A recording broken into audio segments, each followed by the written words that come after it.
Well, there's a, and I don't know where I've read this or heard this, and it might be through, I think through Renew. There's a positive flesh. Yes, there's a positive flesh and a negative flesh. And so, like, you know, where me, I'm more of a negative flesh, right? So I have more of a kind of negative. I can get into a negative self view, look at myself negatively, or I do self-sabotage myself, right? You know, use drugs, do all these things. I don't do those things anymore. Correct. But that's like my flesh. If I go into default flesh pattern, that's where that's how I live. And it seems like for a long time, you kind of had this positive flesh where it's like, and it's really interesting because how can you tell somebody who everything they're doing is working? You're achieving great grades. You're popular. You have friends. You're getting girls. I mean, no one can come to you. It's the hardest person to evangelize to, first off, right? Because you're going to go, you need Jesus. Why? Yeah. Right. I got everything I need, and I'm doing it myself. Right. So it's a very hard pattern to get out of. And usually, unfortunately, some kind of brokenness has to happen, right? Correct.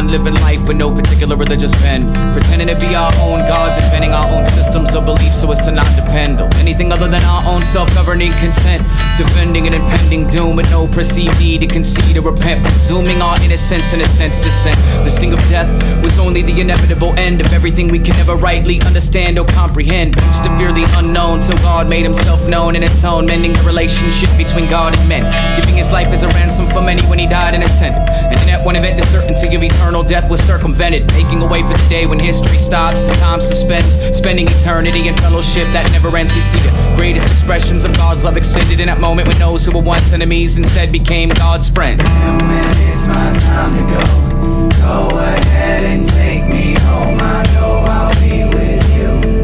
I know I'll be with you. When it is my time to go ahead and take me home. Nowhere that I'd rather go. And then life would happen. You know, we get blessed with triplets. Well, then that dominated every day for a while. Yeah. So she was missing all the red flags then, practically. Sleep deprivation does that to you. Yeah, and so yeah, that's kind of how I'd say. And then and that's in 2003 where they were born. And when they were born, because they were girls, I felt like, well, I cannot do what I used to do again. That's someone else's daughter. Well, I white knuckled that, and what I substituted with that was with alcohol. Mm-hmm. And that lasted from 2003 to 2008, and that's finally when Jenny gave me a choice: us or the alcohol. Well, I'm choosing us, and so I white knuckled it for about a week.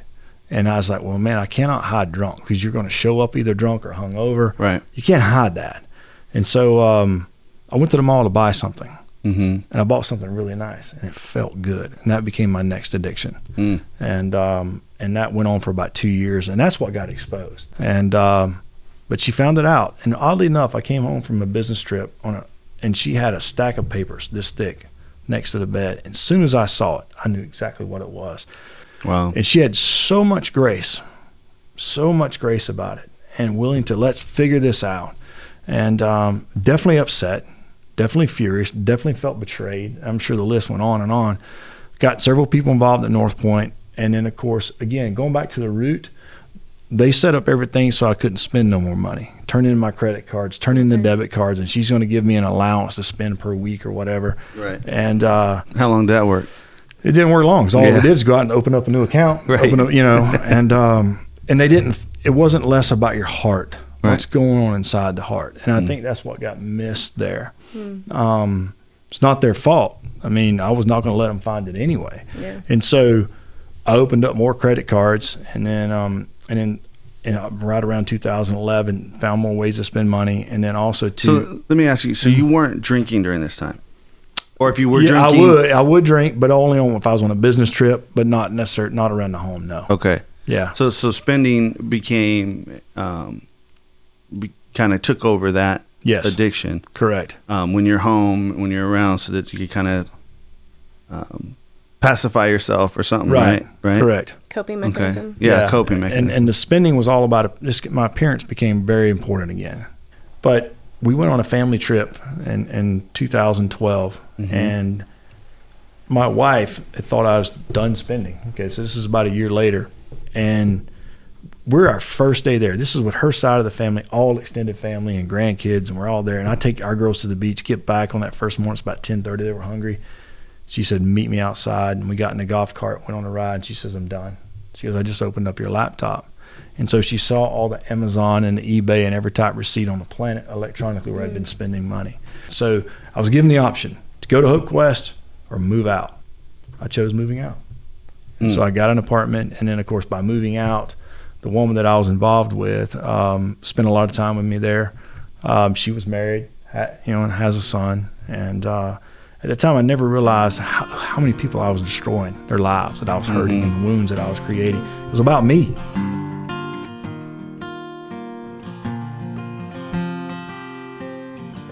Living on the edge, I feel my foot start to slip. Hanging by a thread, just about to lose my grip. I'm too scared to look down, so I lift my head up. You're there to cover me with love. When I'm falling and reaching for your hand, I hear you calling out to me again. Every twist and every turn, every lesson that I've learned shows me I'm not falling apart, I'm just falling into place. This is when I'm at the bottom of the funnel. I mean, it's really about to bottom out. Yeah. And then as that happened, my wife, thankfully for fighting for our girls, I actually confessed. Some of the stuff I wanted to confess about, and so I did.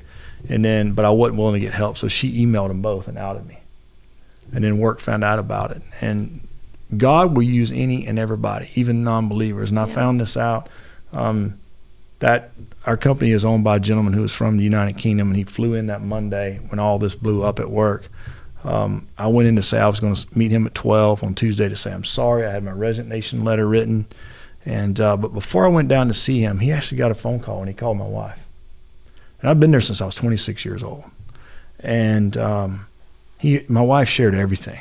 He just thought I'd done it, just got messed up, made a few bad decisions. Yeah. And this was all it. But when she shared everything, so when I went to see him, he was very kind, but he was very direct. He said, I just called your wife, and I know everything. And he said, I don't want you to worry about email, voicemail, nothing. You're packing your bags right now, and you're going to this place called Hope Quest. You don't have a choice.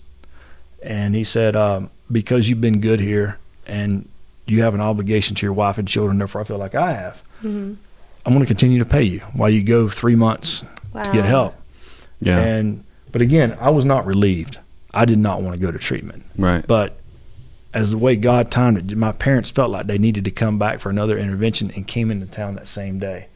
So the very next day, we got myself moved out of the apartment into a storage unit. And then on that Thursday, my father took me. I didn't go willingly. Took me to treatment, and that's where I like to say where life began for the first time. Well, I can only see a glimpse of what you see and how you make everything work together for me. So when the ground gives way, I'll trust you anyway. Because I know that you love me through all my mistakes. When I'm falling, reaching for your hand, I hear you calling and out to me again. Every twist and every turn, every lesson that I've learned, it shows me I'm not falling apart, I'm just falling into place. into place, and I'm falling, well, into place, and I'm falling.